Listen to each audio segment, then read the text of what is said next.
হ্যাঁ, যে বামফ্রন্ট মানে শেষ বামফ্রন্ট সরকারের শেষ দিকে 16 এবং 17 ইংরাজিতে সেখানে প্রায় 10,000 শূন্য পদের পূরণের জন্য নিয়োগ প্রক্রিয়া তথা ইন্টারভিউ এটা শুরু হয়েছিল এবং তার একটা ভালো অংশের ইন্টারভিউ সম্পন্ন হয়ে এই সমস্ত প্রক্রিয়া তৈরি করে চূড়ান্ত হয়েছিল।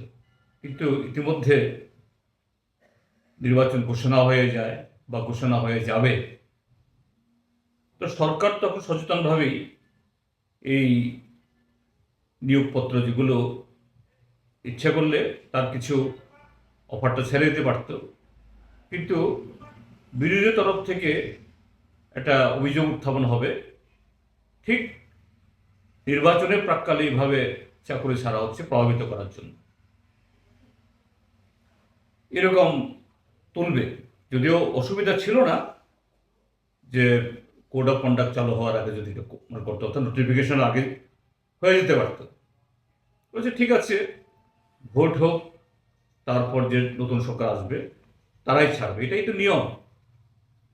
কিন্তু বিধিভাম হয়ে গেল যে বিজেপি হর ঘরে নকরি দেওয়ার ওয়াদা নিয়ে সরকার এসছে, তারা এরকম টিসিএস টিপিএস যেটা এই ত্রিপুরা লোকসভা আয়োগ তার মাধ্যমে ইন্টারভিউ হয়েছে,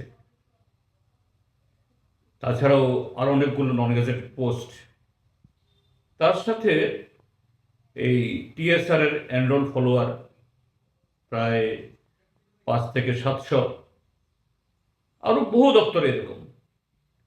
তারপর 10,323-এর যারা চাকরি গেছে তাদের জন্য একটা বিকল্প তৈরি করা হয়েছিল, সেটাও ইন্টারভিউ চলছিল, যদিও তার প্রক্রিয়া বোধ হয় সবটা সম্পন্ন হয়ে ওঠেনি। কিন্তু এই সরকার দেয় এতে দুটো জিনিস। একটা হলো যে বেকার যুবকদের ভাগ্য নিয়ে ছিনিমিনি খেলা, তাদের পেটে লাথি মারা, তাদের যে সাংবিধানিক অধিকারকে সম্পূর্ণভাবে পদদলিত করা একটা দিক। আরেক দিক হলো যে বিজেপি তারা কখনো গণতন্ত্রকে শ্রদ্ধা করে না, সংবিধানকে শ্রদ্ধা করে না। এরা এই রাষ্ট্রবাদের কথা বলে, ভারত মাতা কি জিন্দাবাদ বলে, তেরঙ্গার জয়ধ্বনি করে, কিন্তু তেরঙ্গার যে আহ্বান, রাষ্ট্রবাদী হতে গেলে পরে রাষ্ট্রের সকলকে সমান চোখে দেখতে হয়, সেই মানসিকতা। আর তিরঙ্গার প্রতি যদি শ্রদ্ধা জানানো হয়, সংবিধানকে পবিত্র ধর্মগ্রন্থের মতো তার নির্দেশগুলো প্রতিপালন করতে হয়, এগুলি কিছুই তাদের মধ্যে নেই। যাই হোক, মাননীয় আদালত, এটা সম্ভবত সুপ্রিম কোর্ট অব্দি গেছে, তারা একদম প্রথমে হাইকোর্ট দিয়েছিল, হাইকোর্টের নির্দেশ অনুযায়ী সময় দেয়নি, পরে সুপ্রিম কোর্টে গেছে, বাধ্য হয়েছে।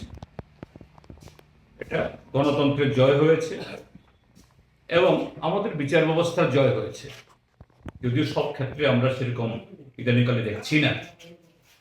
তো এটা এনরোল ফলোয়ার, টিএসআর, তারপর অন্যান্য ক্ষেত্রে হয়েছে টিপিএস টিসিএস, আরও হবে।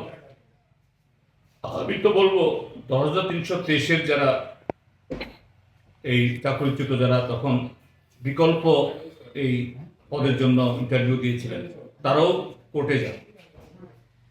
এই সরকার বাধ্য হবে গণতন্ত্রের প্রতি মাথা নত করতে এবং অধিকারকে সম্মান জানাতে। আমি এই রায়ে অত্যন্ত খুশি এবং গত বিধানসভাতে আমি প্রশ্ন তুলেছিলাম, মুখ্যমন্ত্রী বলেছিলেন আমি দেখছি। যাই হোক, চেষ্টা করেছিল এটাকেও এই স্থগিত রাখার পারেনি। এটা রাজ্যবাসীর জয় হলো। যারা চাকরি ঢুকবেন প্রত্যেকের প্রতি আমার শুভেচ্ছা রইল। বিগত দিনে দেখা গেছে এই বিজেপি সরকারের আমলে যতগুলো চাকরি হয়েছে বিভিন্ন মেলা করে অফার বিলি করা হয়েছিল বিভিন্ন মন্ত্রীদের দ্বারা, বা মুখ্যমন্ত্রী নিজেই করেছিলেন। কিন্তু এই অফারগুলো বাই পোস্ট পুরাতন যে ফর্মুলা ছিল ওই ফর্মুলা অনুযায়ী প্রত্যেক চাকরি প্রার্থীদের বাড়িতে গেছে। এই বিষয়ে আপনি কি বলবেন? এটা পুরাতন ফর্মুলা না, এটাই তো একটা স্বচ্ছ প্রশাসনের পদ্ধতি হওয়া উচিত। এরা যে কতটুকু দ্বিচারিতা তাদের মধ্যে, এটা আর একটা তার মানে একদম নগ্ন উদাহরণ। বলছেন মেধাকে সম্মান জানিয়ে ওরা চাকরি দেন, তো এদের চাকরি পাওয়ার পেছনে তো আপনার কোনো ভূমিকা নেই। ভূমিকা মেধা, সে মেধাতেই পাচ্ছেন, কিন্তু এদেরকে ডেকে নিয়ে এসে অফার বিলি করার নামে সেখানে আমরা দিচ্ছি।